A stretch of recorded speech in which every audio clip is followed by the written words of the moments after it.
5, 4, 3, 2, 1, 0.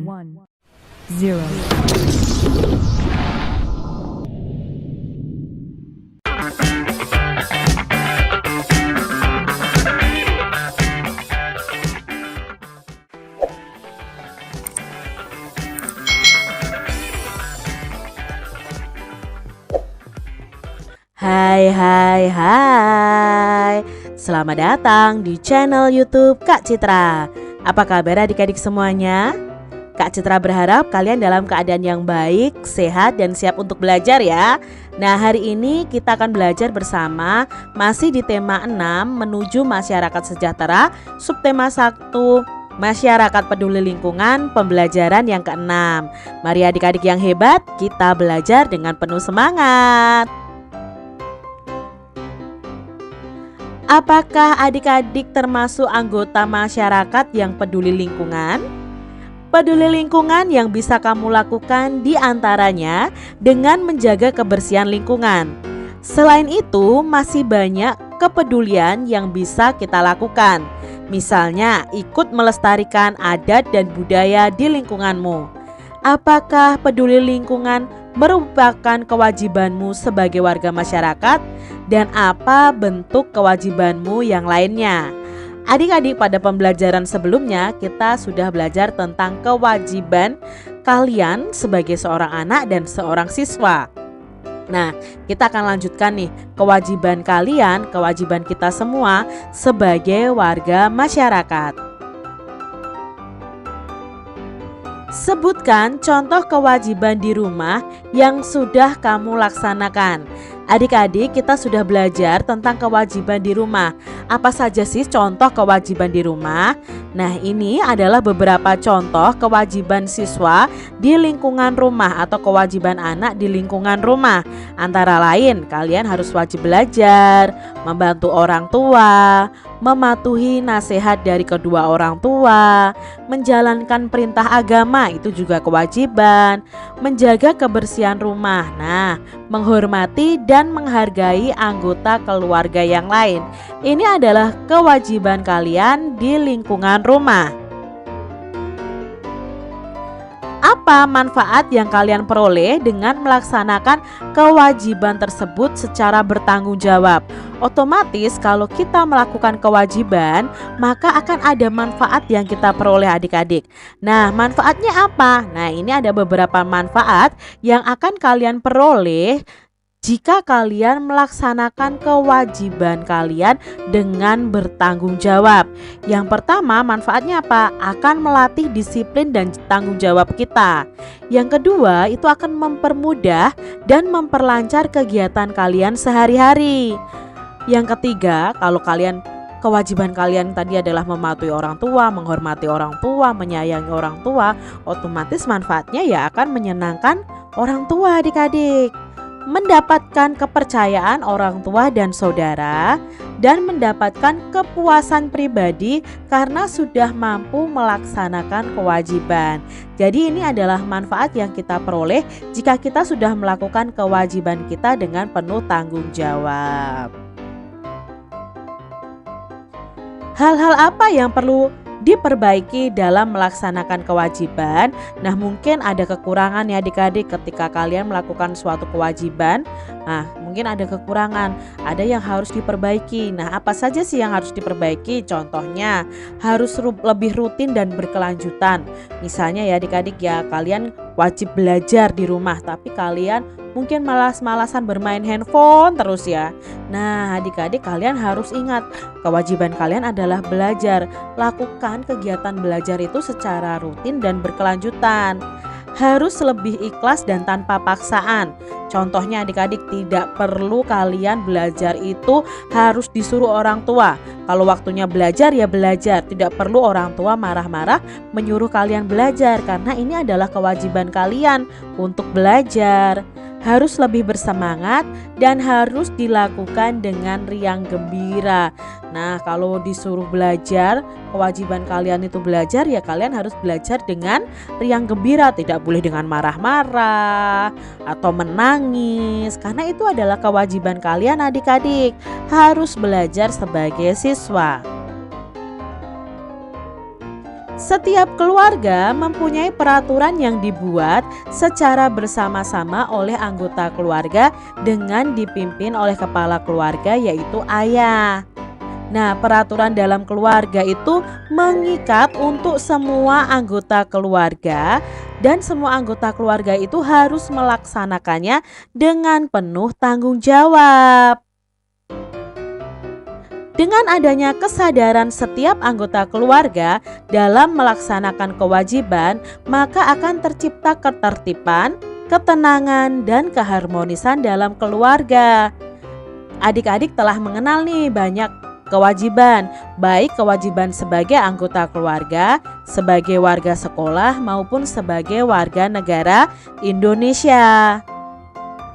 Selain itu, adik-adik mempunyai kewajiban juga terhadap diri kita sendiri dan terhadap lingkungan. Contoh kewajiban terhadap diri kita sendiri itu adalah menjaga kesehatan dengan memperhatikan pola makan yang sehat. Berarti itu kewajiban menjaga diri sendiri, adik-adik. Nah, adik-adik, di sini ada bacaan yang berjudul Bahaya Jajanan Tidak Sehat di sekitar sekolah kalian. Nah, adik-adik, apakah di sekitar sekolah kalian itu ada orang yang berjualan? Nah, belum tentu ya adik-adik. Yang mereka jual itu adalah makanan yang sehat. Mungkin saja itu makanan yang tidak sehat. Mungkin saja adik-adik. Yuk kita baca tentang bahaya jajanan yang tidak sehat. Terik matahari seakan membakar siang. Sekelompok siswa SD berhamburan keluar dari sekolah. Di depan sekolah, berbagai jenis jajanan sudah berjajar menanti pelanggan ciliknya. Panasnya siang membuat para siswa tak segan merogoh uang di sakunya untuk membeli minuman dingin berwarna merah menyala. Sebagian lagi membeli bakso bertusuk lidi yang dicelup ke dalam saus yang tak kalah warna merahnya. Anak-anak tersebut tidak sadar betapa bahaya menanti mereka. Mereka tidak paham bahwa beberapa tahun ke depan merahnya sirup dan saus tersebut akan menggerogoti organ tubuh mereka. Kok bisa ya Kak Citra? Yuk kita lanjutkan adik-adik. Pengawasan Badan POM, ya ini pengawasan badan makanan ya adik-adik ya, dalam 5 tahun terakhir menunjukkan bahwa banyak jajanan anak sekolah yang tidak sehat. Hasil pemantauan pangan jajanan anak berkisar 40-40% mengandung rodamin, formalin, boraks, serta pemanis buatan dalam kadar tinggi, seringkali ditemukan di antara jajanan di sekitar SD. Diambil dari Kompas tanggal 31 Januari 2011. Apa itu rodamin, formalin, dan boraks? Nah, sesungguhnya rodamin itu adalah zat pewarna tekstil. Tekstil itu apa Kak Citra? Tekstil itu kain adik-adik. Zat pewarna kain tapi dibuat menjadi zat pewarna makanan. Kan sangat berbahaya adik-adik. Sementara formalin, ini yang lebih mengerikan lagi, adalah bahan pengawet yang juga dipakai untuk mengawetkan jenazah adik-adik. Malah dicampur di makanan. Dan boraks adalah bahan kimia yang kerap dipakai sebagai pencampur dalam pembuatan deterjen. Itu dicampurkan ke makanan, kan berbahaya adik-adik. Bayangkan reaksi organ tubuh kita ketika menerima bahan-bahan kimia berbahaya tersebut. Mengerikan kan adik-adik jajanan yang mengandung rodamin, formalin, dan boraks? Nah, lingkungan di sekitar sekolah patut mendapat perhatian khusus terhadap bahaya ini. Mengapa? Ya, siswa sekolah dasar itu cenderung lebih mudah tertarik dengan makanan yang berwarna-warni cerah adik-adik. Oleh karenanya, sangat diharapkan peran sekolah untuk menyediakan kantin yang menjual makanan sehat. Menyikapi hal ini, BPOM menggalakkan aksi nasional menuju makanan jajanan anak sekolah yang aman, sehat, dan bergizi. Komunitas sekolah menjadi mitra yang akan diberdayakan untuk bekerja sama menjalankan aksi ini. Untuk itu, orang tua, siswa, dan sekolah perlu meningkatkan kesadaran akan pentingnya makanan bergizi serta mengenal tanda-tanda makanan yang tidak aman dikonsumsi. Mari adik-adik kita ciptakan generasi sehat melalui makanan yang sehat. Jadi adik-adik jaga diri kalian, jangan makan makanan yang sembarangan, warnanya cerah tetapi ternyata mengandung formalin atau mengandung pewarna buatan ya, seperti rodamin tadi seharusnya untuk kain malah dipakai untuk makanan, kan itu sangat mengerikan adik-adik ya, membuat kita tidak sehat. Nah, ini diambil dari buku siswa tematik terpadu kurikulum 2013 kelas 6 tahun 2015. Dalam bacaan tadi ada dua kata kunci yang Kak Citra temukan adik-adik. Kata kunci yang pertama adalah bahaya pangan atau jajanan tidak sehat di sekitar sekolah dan jajanan anak sekolah yang tidak sehat. Nah, dari kata kunci ini perkiraan informasi yang terdapat pada teks yang pertama adalah pada dalam 5 tahun terakhir Badan POM Pengawas Obat dan Makanan menunjukkan bahwa jajanan anak sekolah itu tidak sehat itu berkisaran 40-44%. Siswa lebih cenderung tertarik dengan makanan yang berwarna cerah yang berbahaya. Lalu dari kata kunci yang kedua, perkiraan informasinya adalah jajanan anak sekolah yang tidak sehat ini mengandung rodamin, formalin, boraks, dan pemanis buatan. Nah, rodamin itu adalah zat pewarna tekstil atau kain, formalin adalah zat pengawet jenazah, dan boraks adalah bahan untuk campuran deterjen. Jadi dari kata kunci ini ternyata informasinya betul adik-adik ya, sesuai dengan kata kunci yang ada. Mulai sekarang adik-adik perhatikan ya jajanan sekolah yang aman, sehat, dan bergizi demi memenuhi kewajibanmu menjaga kesehatan tubuhmu. Tadi kan Kak Citra sudah sebutkan bahwa kalian itu mempunyai kewajiban menjaga diri kalian. Akan lebih aman, bawalah bekal dari rumah yang lebih sehat. Dengan demikian kamu telah melaksanakan kewajiban terhadap diri sendiri. Bagaimanakah wujud kewajibanmu terhadap lingkungan adik-adik? Nah, wujudnya ya bisa menjaga lingkungan, bisa menjaga kebersihan lingkungan, ikut melestarikan adat dan budaya di lingkungan tempat tinggal. Itu juga merupakan salah satu kewajiban sebagai warga masyarakat termasuk kalian semua adik-adik. Nah, bagaimana ya? Apakah kamu mengenal adat dan budaya di lingkunganmu?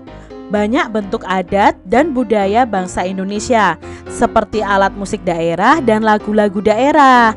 Nah, dapatkah adik-adik menyanyikan lagu-lagu daerah dari daerah tempat tinggal kalian? Coba kalian tulis di kolom komentar asal dari tempat kalian ya, atau daerah kalian, dan tuliskan nih lagu daerahnya apa adik-adik. Bisa kalian tulis di kolom komentar atau kalian tulis di buku tulis kalian masing-masing.